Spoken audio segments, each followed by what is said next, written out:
Bismillahirrahmanirrahim, and welcome back to this next video. And this is another video in the series of videos on the isotypes of the antibodies. We were discussing about the immunoglobulin G as one of the subtypes of the immunoglobulins. And in my previous videos, we discussed in detail about the immunoglobulin G, its first two subclasses, the immunoglobulin G1 and the immunoglobulin G2. So, if you want to have a thorough understanding of the immunoglobulin G1 and the subclass immunoglobulin G1 and the G2, you can see those particular videos. In this particular video, I want to focus on the third subtype of the immunoglobulin G, and that is the immunoglobulin G3. So, this is going to be the third subtype of the immunoglobulin G. If you talk about the abundance of the immunoglobulin G3, it is only making about 5 to 10% of the whole population of the immunoglobulin G. I've told you that immunoglobulin G1 is actually making most of the abundance or most of the population of the immunoglobulin G, and the immunoglobulin G3 is only making about 5 to 10%.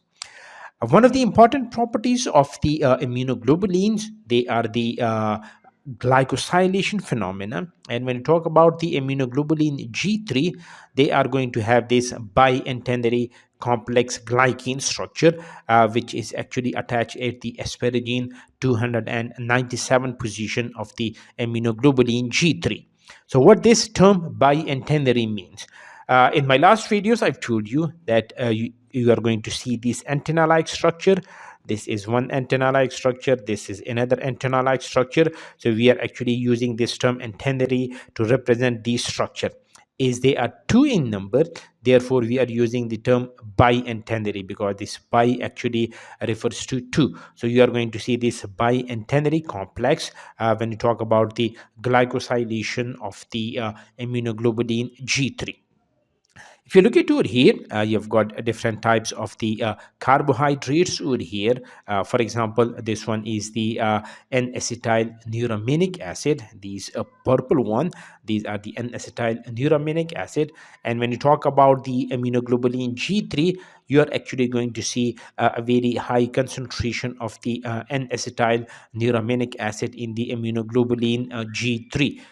When you talk about these yellow balls, they are actually the galactose, and the phenomena by which we attach the galactose to any molecule, that is known as the galactosylation. So the galactose, they are attached to the immunoglobulin G3 by the phenomena of the galactosylation, and these galactose are actually part of this particular complex glycan.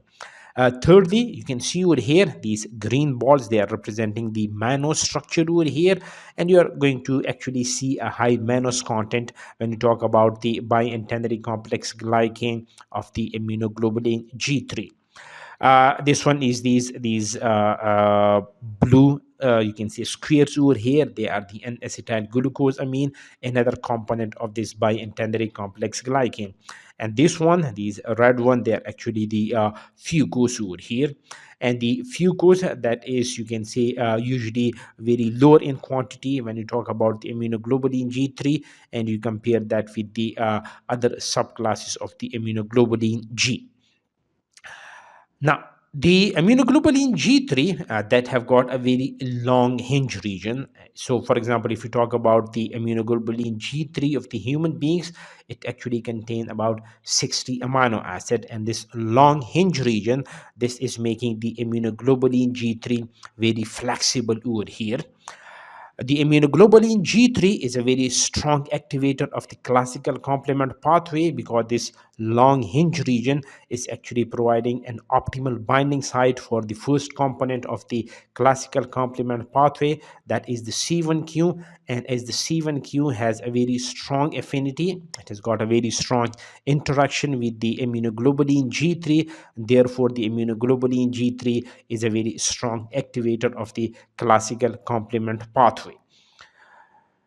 When you talk about the ADCC, by that I mean the antibody dependent cellular cytotoxicity. So, when you look at this property of the immunoglobulin G3, it has got a very strong ADCC property.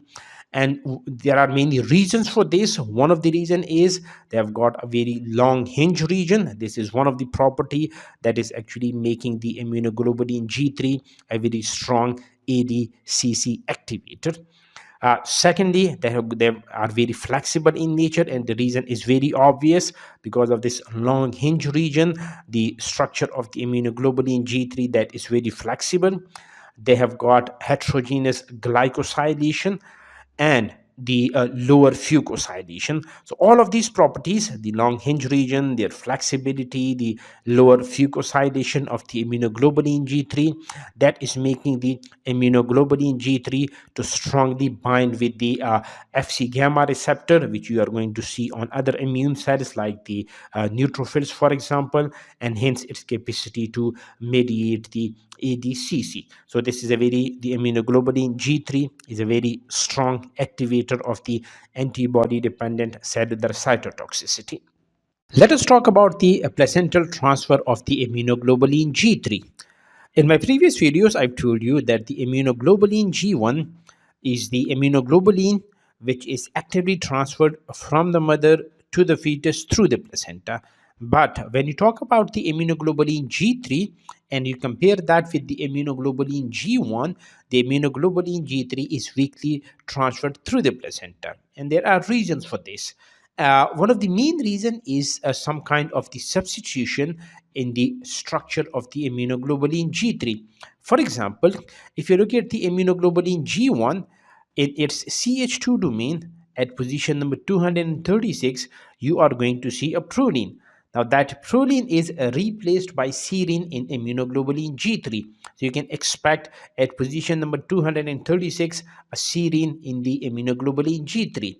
Secondly, at position number 435 in the CH3 domain of the immunoglobulin G1, you are going to see histidine, but in the immunoglobulin G3 that has been replaced by the glutamine. So you are looking for some amino acid substitution in the structure between the immunoglobulin G1 and the immunoglobulin G3 that is affecting its transfer through the placenta. Now, the substitution that just I've told you, the substitution in the long hinge region of the immunoglobulin G3 that is going to make its reduced affinity for the neonatal Fc receptor.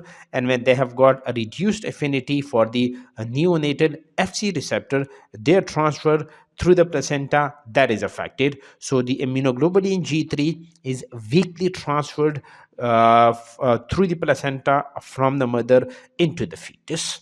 We are going to continue our discussion on the immunoglobulin G4 and the major differences between about these four classes of the immunoglobulin G in the next video.